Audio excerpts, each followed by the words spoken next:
What's up, everybody? Hope everyone's having a great day. Hope you can hear me here. Hopefully, you're having a great Monday. This is the NCAA Hoops Hour. It is January 20th, 2020.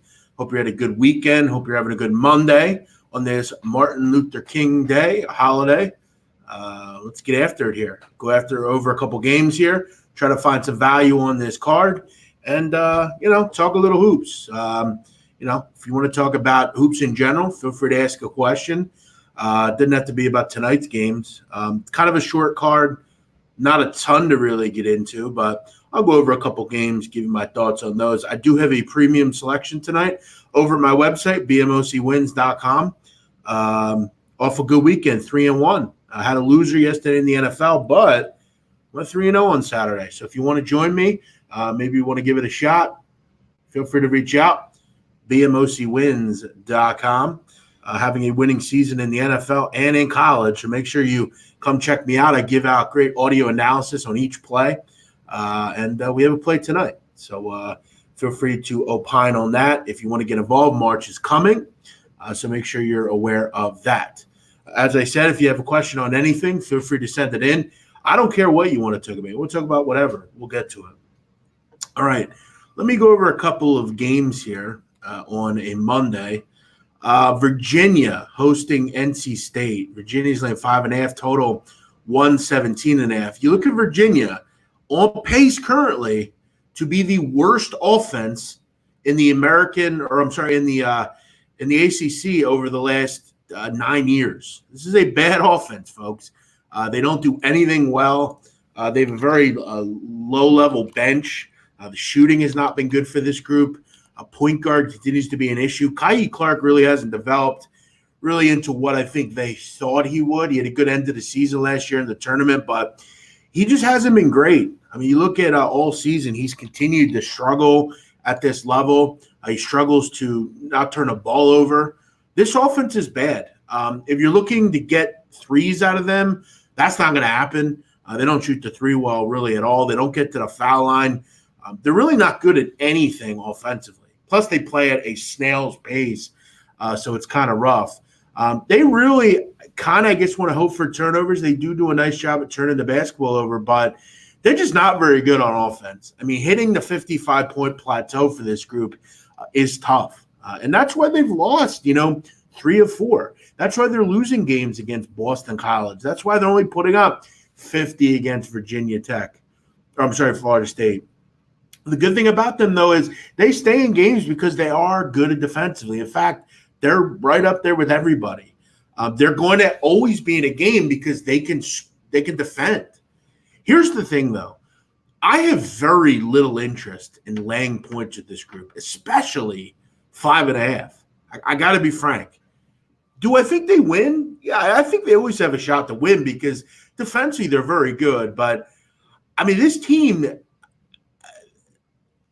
they don't really win by margin very often. I mean, they win by margin against like Maine and UMass and, teams like that. But, in this conference, they've struggled.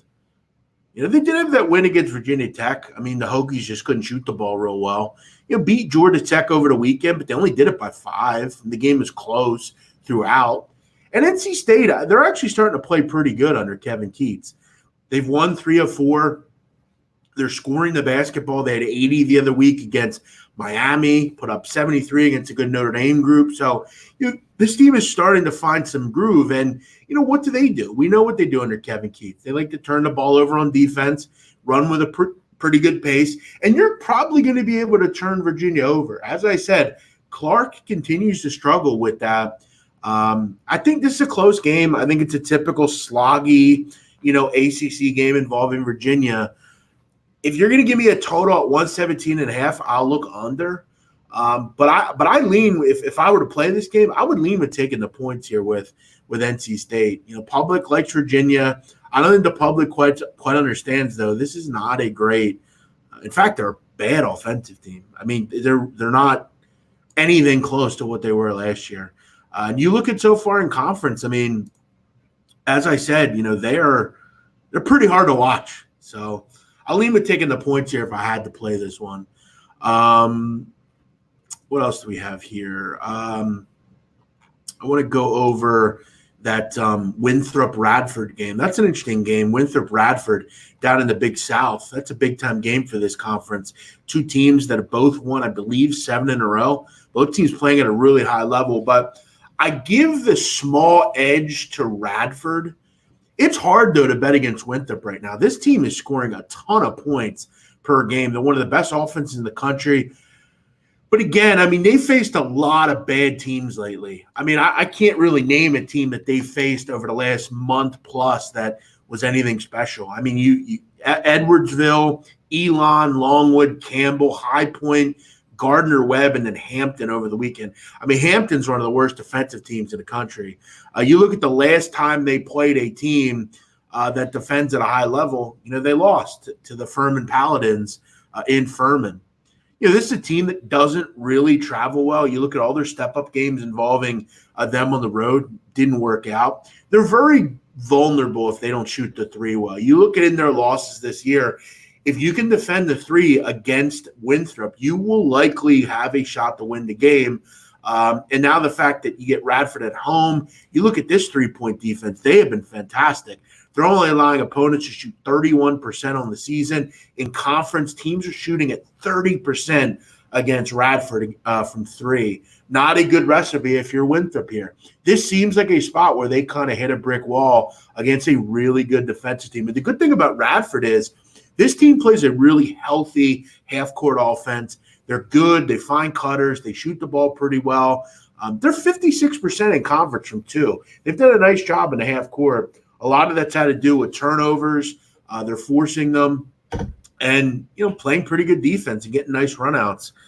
So, again, you look at Radford as well defensively. Over the last 7 games, 59 points a game they're allowing. They've been very good on that side of the ball. And this seems like kind of a come-to-Jesus moment for Winthrop. They have not been good against higher-level defensive teams. And I think a lot of it, if you're betting this game, a lot of people are looking at the fact that Winthrop is beaten up on a pretty bad schedule lately. This team, as I said, has faced little to no one since the middle of December. So this could be kind of a spot where they kind of hit a brick wall against a really good defensive team. So I feel like if you're getting 1.5 here, I'm willing to lay that at home. I guess the only concern right now is Winthrop is playing at a high level, and a good shooting night can really beat up a beat up a defense any day. It doesn't matter how good you play on that end of the court. So that's one that I have my eye on. If you're on Twitter, please retweet the show. It's a great way to get it out there. I try to do this just to help people.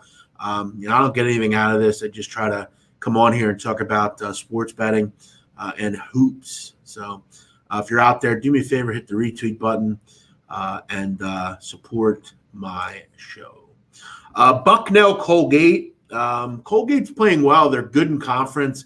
They seemingly win every game by double digits, but it's a pretty decent Bucknell team. This is not a vintage group, though. This is not the group that had Nate Sestina recently and some of those really good Bucknell teams. They're not a great group, frankly. This is a tough game. This is another team. We just talked about it with Winthrop, very dependent on the three-point shot. Bucknell the same way, very dependent on threes. You look at, they do shoot it at a high level, but, when shots are going in and there's no other way to play offense, you don't have a lot. And this is a Colgate team that's not going to give you turnovers. They're not going to give you easy opportunities. They're a great three-point defense. They do it at a high level, and this is a tough place to go play. This is an offense that is well – I mean, they're really well done. They do a great job. They're athletic. They have good bigs. The guard plays terrific with Burns and Cummings. They just do a really nice job. They're an experienced team. They've played together a long time. And, I really don't want to bet against Colgate, to be real frank with you. I know recently I think they slipped up. I think they played Lafayette on the road and struggled. But you look at over the weekend, beat up BU. We're able to get a 9-point victory there. This team's pretty solid.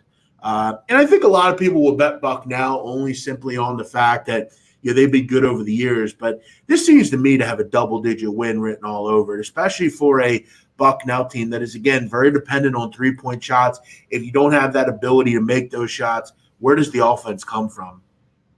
Because two things Colgate do well. They don't put you on a free throw line, and they defend the three. That's the way you stay in games, hitting threes against maybe a bad three-point defense or get to the foul line. I mean, Colgate just doesn't really oblige you on that level. So I expect the Raiders to kind of continue to show that they're the best team in the Patriot League. They shouldn't have any trouble getting back to the tournament this year. This is definitely Matt Langle's best team overall. A couple of comments here. Shout out to everybody checking the show out. I appreciate it. What else do we have here? Thoughts on Rice, North Texas? Have no idea. Didn't really look at that game. I don't really bet a ton of Conference USA outside of the top teams.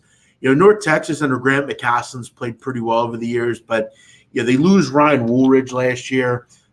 Just didn't really. I mean, that matchup does very little to me. I'm concerned and interested at people that look at games like that. I don't. I feel like even on this card, there's something to get involved with. That would not be the one that I would get involved with. And I want to say that game started already. I might be wrong, but maybe I am. I don't know.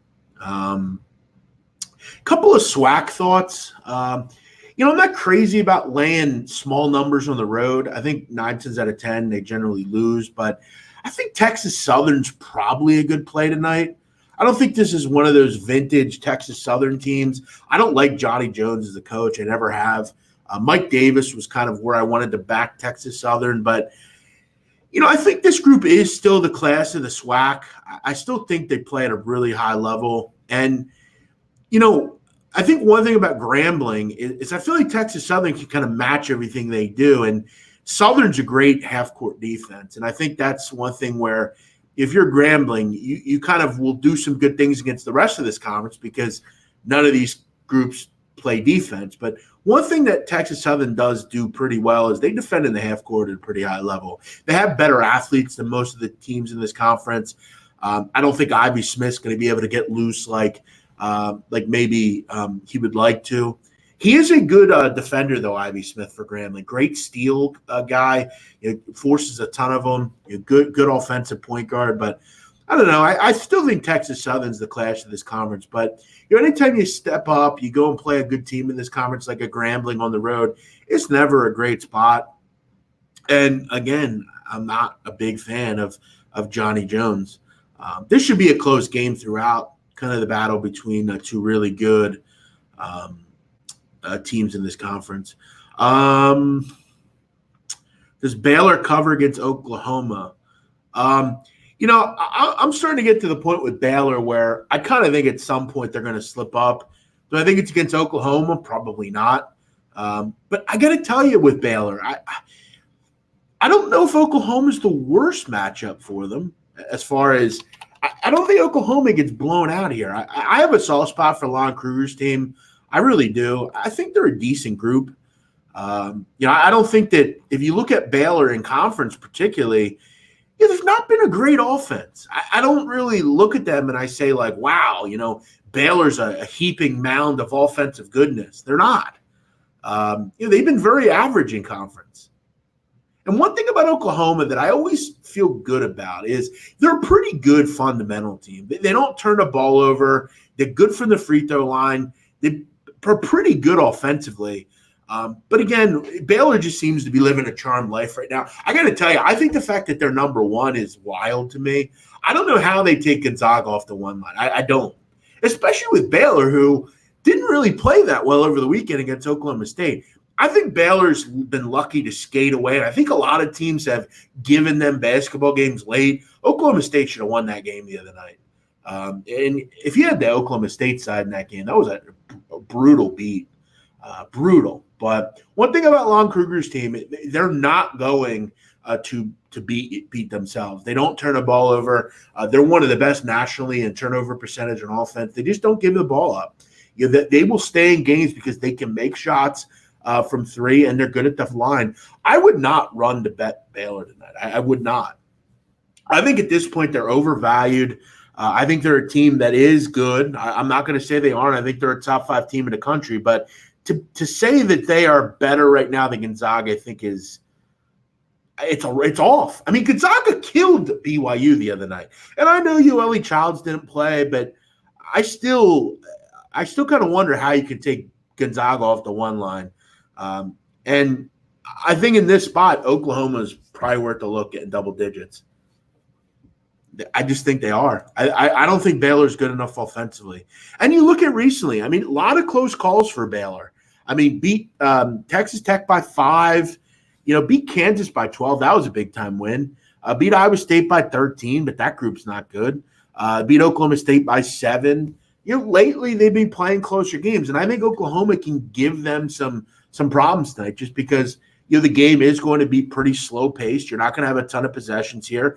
And I think Oklahoma hits enough shots. So do I love betting against a home team, the number 1 team in the country? No.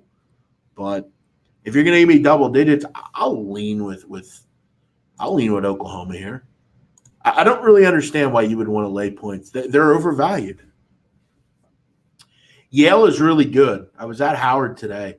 I watch out for the Bulldogs come March. Yeah, I don't know about that. I wasn't real impressed by that performance. I mean, you gave up almost 80 points to a horrific Howard group. I mean, I'm going to be honest with you. I don't know how Yale doesn't. And I know it's a tough spot for them. Kind of in the middle of the season, out of conference. But I mean, Howard is a bad basketball team. They're the bottom 5 in the country. You gave up almost 80 points to them today. Probably was kind of a disinterested spot for Yale, but and if you read my thoughts on that earlier, I kind of mentioned that I would not have laid 20.5 points on the road just because it's a tough spot for any team to do that coming out of conference against a bad team that you will win against. Thoughts on SB Super Bowl. I'm not talking about Super Bowl yet. I might talk about it tonight with Ian Cameron on my show, but I don't have a lot of time here. We'll get into that at some point. Big man, I saw your rant on an Uber Eats driver screwing you over. I agree that when you pay for the order, you expect the delivery of the food. I mean, thanks for agreeing, but I mean, what was I? There's nothing there that I said that you shouldn't agree with. And I'm not talking about you. I'm talking about anyone. I mean, if you order food and you pay for it to be delivered, that doesn't mean that when it gets to your house, you go outside and get it. It's not the point that I had any issue going out and getting it. I run every day now. I'm back into doing workouts and stuff. It's the point that I ordered it and paid for it to be delivered to me. It's called delivery. Uber Eats. It doesn't say deliver to car outside and you come get it. It doesn't say that. And you better believe I called and complained. It's simple. I'm sick of these Uber people thinking they can just get over on people. You're not going to come to my house, fuck around, drive around, not give me your food, or you're not going to drive around and cancel the ride on me and I'm not going to do anything about it. It's not going to happen. I'm sick of these fucking drivers thinking they can do what they want to do. Listen to fucking directions and get here. It's simple. It's a very simple process here. No, they didn't charge me. Of course they didn't. Because they fucking whined and bitched. But most people don't. They just let it happen.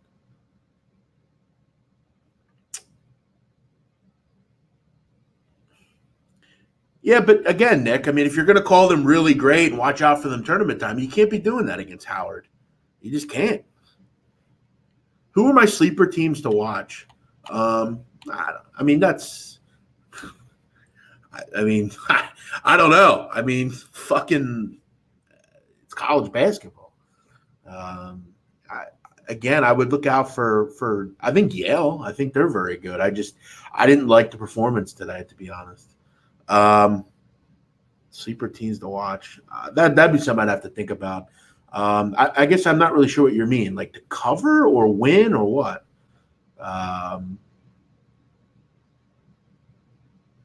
You got to be a little more specific there.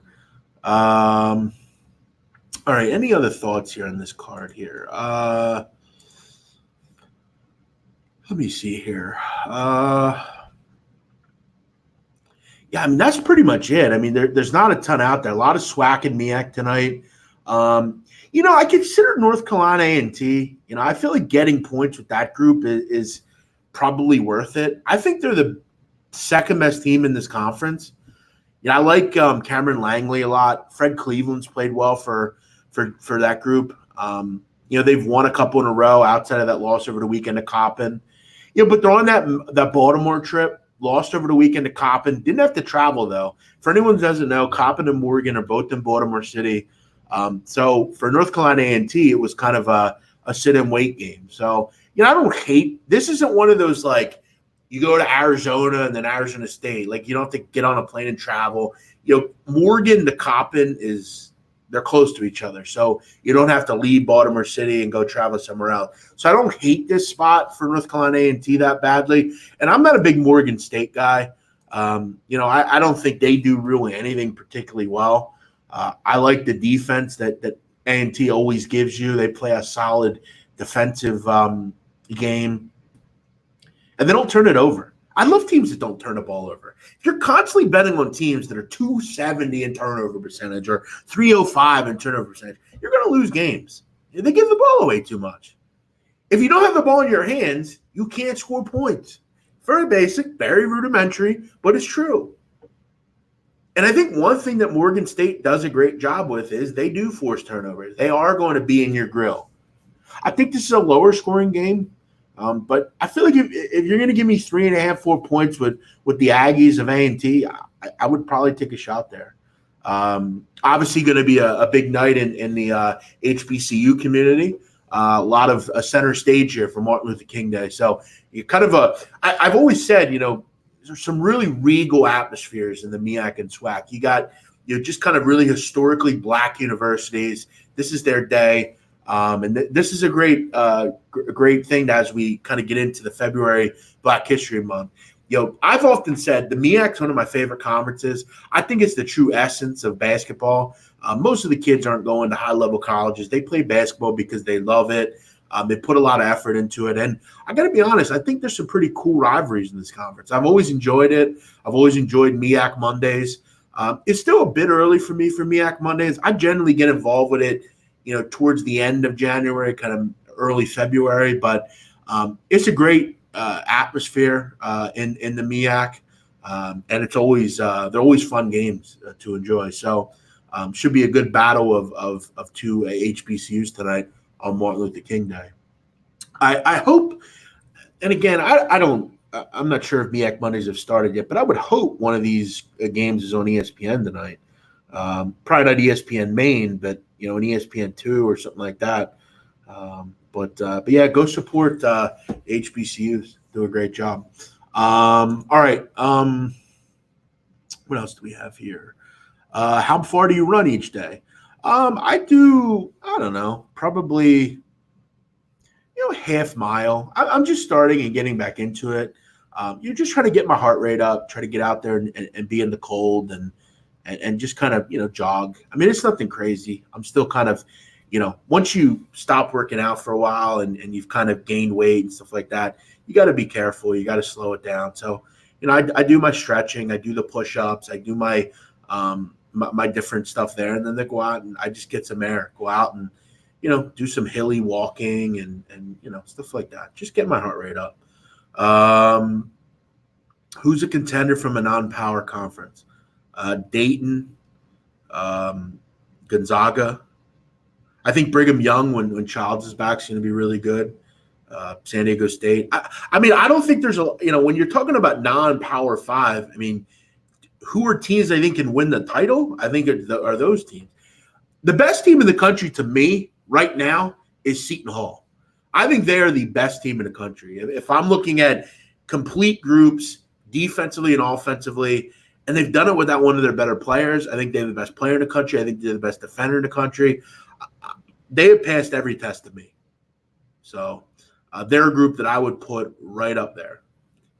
They can play a team that's big. They can play a team that's good offensively. They can defend at a high level. Everything they don't really have any flaws, very few flaws. They have a good bench.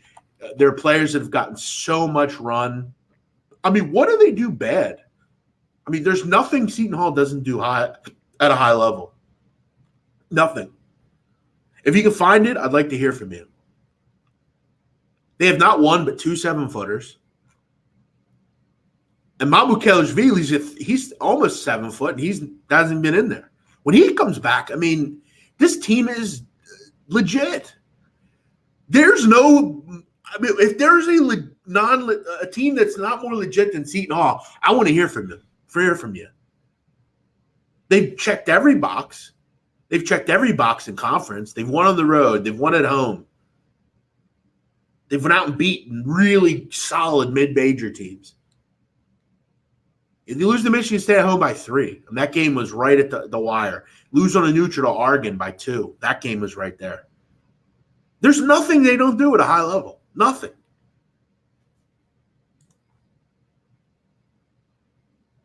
Seton Hall is the best team in the country.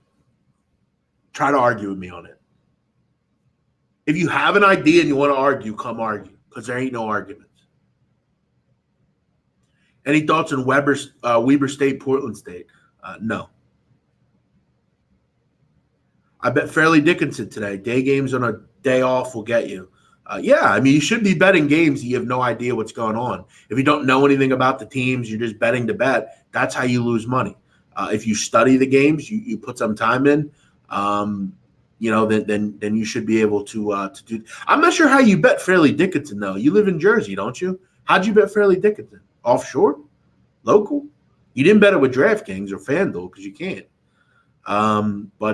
Hey, good for you, man. What do I think of the keto diet? I don't know much about it. Like, I'm not some dietitian. Look at me. Do I look like a dietitian? I don't know much about it. I haven't heard great things, though, from people that – like, my sister's in really good shape. She's not talked glowingly about that. Need to make the AC move. Yeah, I got to get down there. I just haven't had a lot of time to get there lately, but I got to do it. If you have any other comments or questions, feel free to send them in. Going to look towards wrapping this thing up, but if you have any final questions, I'd love to hear them. If you're interested, feel free to join me tonight on the show at 10 o'clock. We have the Don't Teaser Me Bro podcast. Ian Cameron will join me. We'll talk college basketball, some NFL, get ready for the Super Bowl, and we'll talk some hockey, get involved with Ian Cameron. He's a big hockey guy. But, yeah, I have a couple more minutes here if you want to join me. What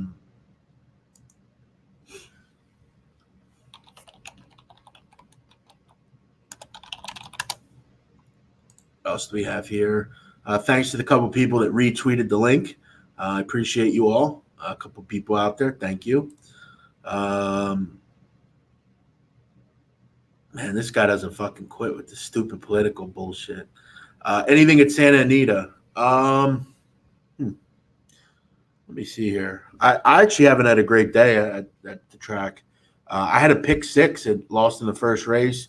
Had a couple winners with Safi and Irad down at Gulfstream, but I had an exacta box that I hit earlier, but it was a 1-9 horse in it, so it didn't really work.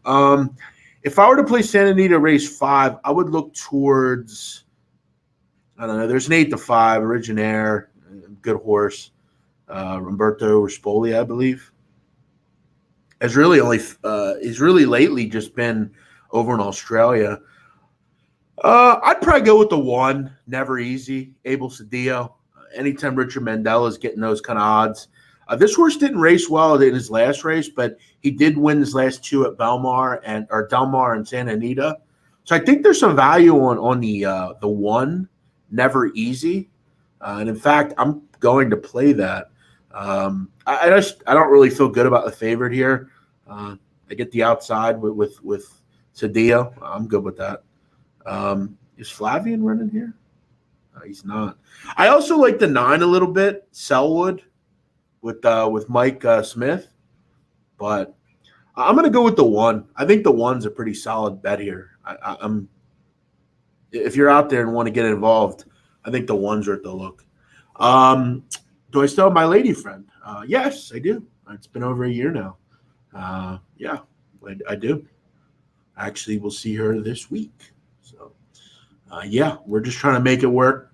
She lives about an hour away, so we're working on kind of fixing that. But yeah, I still have her for sure. The best home court atmosphere you have seen. What team has the best home court advantage in terms of noise and craziness? Couple good ones I like. Colorado is a great home court advantage. I just talked about Seton Hall. I think they have a very good home court advantage. San Diego State, Gonzaga. I think Gonzaga is probably the best. The Kennel is phenomenal. Not many better. As far as Duke, yeah, Duke don't do much for me. Gonzaga would be my number one for sure.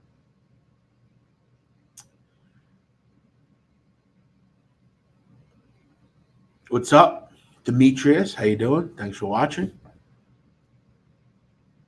So yeah, I would go with Gonzaga on that one, bro. On the best home court advantage. But hey, come the tournament, home court advantages don't mean shit. They don't really matter. Home court advantages I only really use for betting purposes. I think occasionally they could be. I'll tell you another one. West Virginia is a great atmosphere. And West Virginia's played really well there because of it. Penn State, a lot of home court advantages in the Big Ten are terrific. Allen Fieldhouse, yeah, of course. It's a good one. Yeah, Penn State's a good one for sure.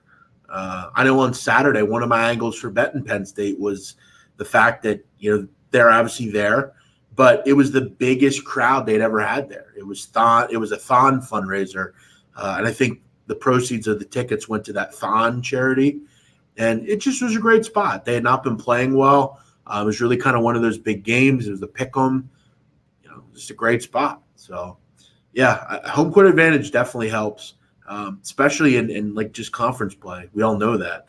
If you're betting a ton of road teams, you're not going to win often. You're just not. So that would be kind of my thoughts on home teams. If you want to join my website, you see it on the bottom there. Feel free to check me out, bmocwins.com. I also want to tell you to go check out Bet Online as well. If you need a new book or just looking to add one, go check out Bet Online. I use Bet Online. Most people use Bet Online. You can deposit with Bitcoin. It's very simple. They actually give you Bitcoin bonuses and all sorts of things like that. It's easy to withdraw. They have the lines earlier than anybody in the business.